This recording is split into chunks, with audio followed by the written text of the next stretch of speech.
کلام مقدس پرانے عہد نامہ میں سے پیدائش کی کتاب، اس کا باب نمبر 38، یہودا اور تمر۔ انہی دنوں میں ایسا ہوا کہ یہودا اپنے بھائیوں سے جدا ہو کر ایک ادلامی آدمی کے پاس جس کا نام ہیرا تھا گیا، اور یہودا نے وہاں سوا نام کسی کنانی کی بیٹی کو دیکھا اور اس سے بیاہ کر کے اس کے پاس گیا۔ وہ حاملہ ہوئی اور اس کے بیٹا ہوا جس کا نام اس نے ایر رکھا، اور وہ پھر حاملہ ہوئی اور ایک بیٹا ہوا اور اس کا نام اونان رکھا۔ پھر اس کے ایک اور بیٹا ہوا اور اس کا نام سیلا رکھا، اور یہودا کذیب میں تھا جب اس عورت کے یہ لڑکا ہوا۔ اور یہودا اپنے پہلوٹے بیٹے ایر کے لیے ایک عورت بیاہ لایا جس کا نام تمر تھا، اور یہودا کا پہلوٹا بیٹا ایر خداوند کی نگاہ میں شریر تھا، سو خداوند نے اسے ہلاک کر دیا۔ تب یہودا نے اونان سے کہا کہ اپنے بھائی کی بیوی کے پاس جا اور دیور کا حق ادا کر تاکہ تیرے بھائی کے نام سے نسل چلے۔ اور اونان جانتا تھا کہ یہ نسل میری نہ کہلائے گی، سو یوں ہوا کہ جب وہ اپنے بھائی کی بیوی کے پاس جاتا تو نطفہ کو زمین پر گرا دیتا تھا کہ مبادا اس کے بھائی کے نام سے نسل چلے، اور اس کا یہ کام خداوند کی نظر میں بہت برا تھا، اس لیے اس نے اسے بھی ہلاک کیا۔ تب یہودا نے اپنی بہو تمر سے کہا کہ میرے بیٹے سیلا کے بالغ ہونے تک تو اپنے باپ کے گھر بیوہ بیٹھی رہ، کیونکہ اس نے سوچا کہ کہیں یہ بھی اپنے بھائیوں کی طرح ہلاک نہ ہو جائے۔ سو تمر اپنے باپ کے گھر میں جا کر رہنے لگی۔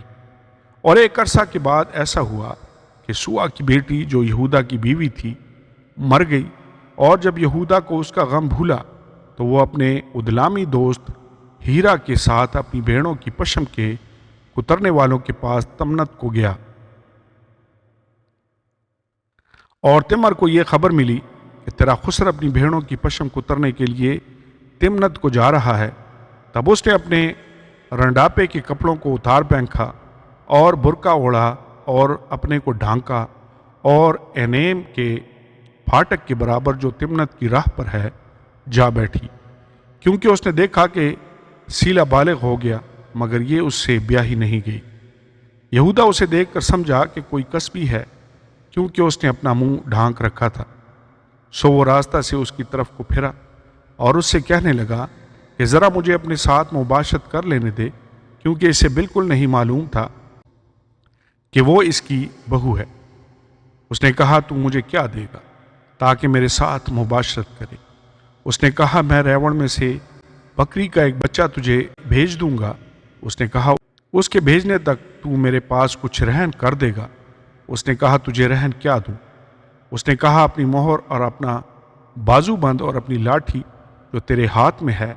اس نے یہ چیزیں اسے دیں اور اس کے ساتھ مباشرت کی، اور وہ اس سے حاملہ ہو گئی۔ پھر وہ اٹھ کر چلی گئی اور برقع اتار کر انڈاپے کا جوڑا پہن لیا۔ اور یہودا نے اپنے ادلامی دوست کے ہاتھ بکری کا بچہ بھیجا تاکہ اس عورت کے پاس سے اپنا رہن واپس منگائے، پر وہ عورت اسے نہ ملی۔ تب اس نے اس جگہ کے لوگوں سے پوچھا کہ وہ کسبی جو اینیم میں راستہ کے برابر بیٹھی تھی کہاں ہے؟ انہوں نے کہا یہاں کوئی کسبی نہ تھی۔ تب اس نے یہودا کے پاس لوٹ کر اسے بتایا کہ وہ مجھے نہیں ملی، اور وہاں کے لوگ بھی کہتے تھے کہ وہاں کوئی کسبی نہیں تھی۔ یہودا نے کہا خیر، اس رہن کو وہی رکھے، ہم تو بدنام نہ ہوں۔ میں نے تو بکری کا بچہ بھیجا پر وہ تجھے نہیں ملی۔ اور قریباً 3 مہینے کے بعد یہودا کو یہ خبر ملی کہ تیری بہو تمر نے زنا کیا اور اسے چھنالے کا حمل بھی ہے۔ یہودا نے کہا کہ اسے باہر نکال لاؤ کہ وہ جلائی جائے۔ جب اسے باہر نکالا تو اس نے اپنے خسر کو کہلا بھیجا کہ میرے اسی شخص کا حمل ہے جس کی یہ چیزیں ہیں، سو تو پہچان تو صحیح کہ یہ مہر اور بازو بند اور لاٹھی کس کی ہے۔ تب یہودا نے اقرار کیا اور کہا کہ وہ مجھ سے زیادہ صادق ہے، کیونکہ میں نے اسے اپنے بیٹے سیلا سے نہیں بیاہا، اور وہ پھر کبھی اس کے پاس نہ گیا۔ اور اس کے وضع حمل کے وقت معلوم ہوا کہ اس کے پیٹ میں توام ہے، اور جب وہ جننے لگی تو ایک بچے کا ہاتھ باہر آیا، اور دائی نے پکڑ کر اس کے ہاتھ میں لال ڈورا باندھ دیا اور کہنے لگی کہ یہ پہلے پیدا ہوا۔